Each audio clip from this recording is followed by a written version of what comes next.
accepting what we can't control. Stoic wisdom for difficult times. In an increasingly unpredictable world, where economic crises, climate change, and personal uncertainties seem to multiply, many of us find ourselves exhausted trying to control the uncontrollable. How many nights have you spent awake, worried about situations that are simply beyond your control? How often have you felt like you were swimming against the current, spending energy on things that, in the end, were out of your reach? Stoicism, a philosophy born in ancient Greece but surprisingly relevant today, offers an antidote to this modern anguish. The art of distinguishing between what we can and cannot control, and the wisdom to accept that difference with serenity. Epictetus, one of the great Stoic masters, began his work Enchiridion with one of the most liberating phrases in philosophy.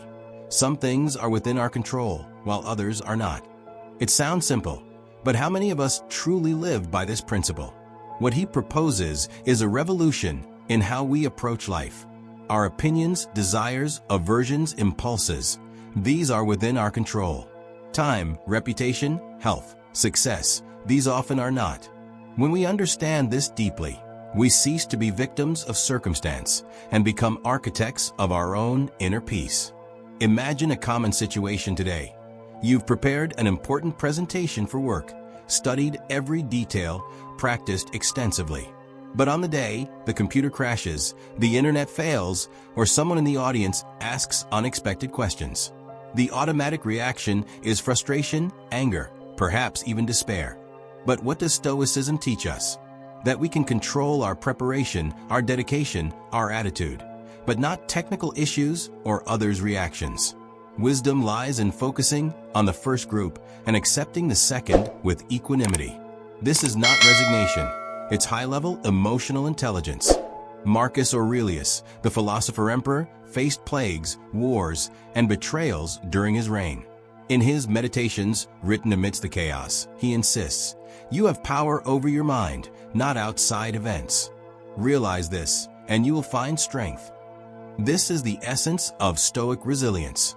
While many of us waste energy trying to change what is outside our control, the Stoics invite us to redirect that effort to the only territory where we are truly sovereign, our inner world.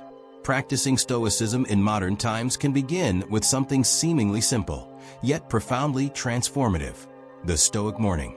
Before checking your phone or getting out of bed, take a few minutes to mentally prepare for the day ahead.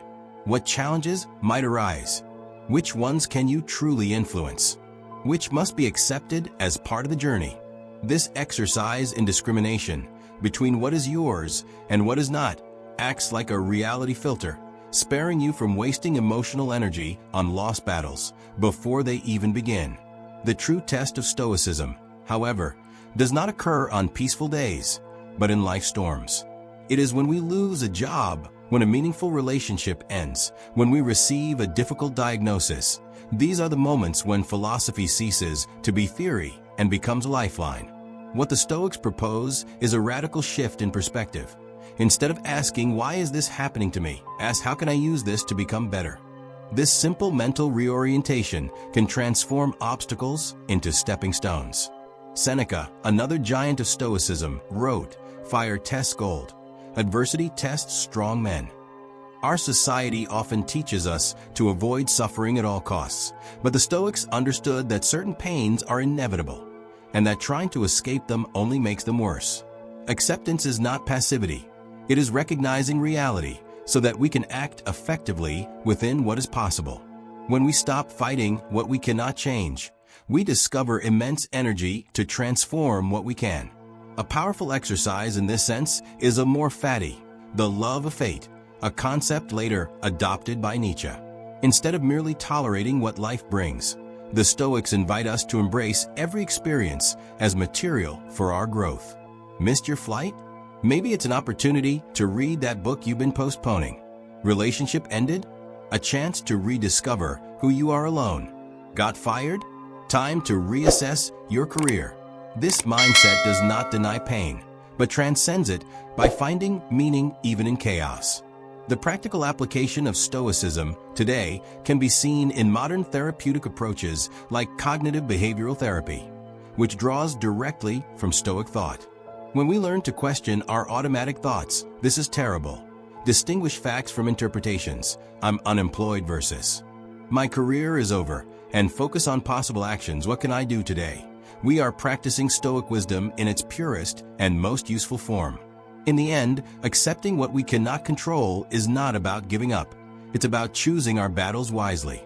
While modern culture often tells us to fight everything, Stoicism offers a wiser path, knowing when to act and when to let go, when to change circumstances and when to change ourselves.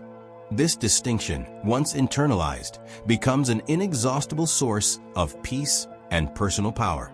After all, as Seneca said, a ship should not ride on a single anchor, nor life on a single hope.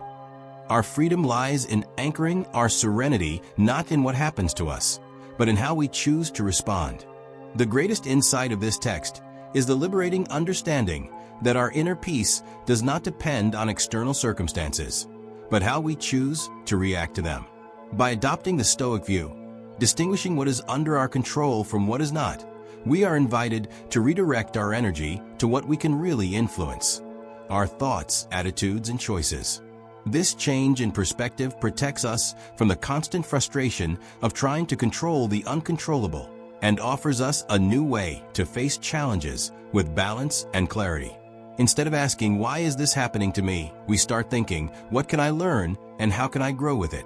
This is the key to turning adversity into opportunities for personal evolution. If you like this content or theme, click like and do not forget to subscribe to the channel and also share with someone who is also in need of listening to this content.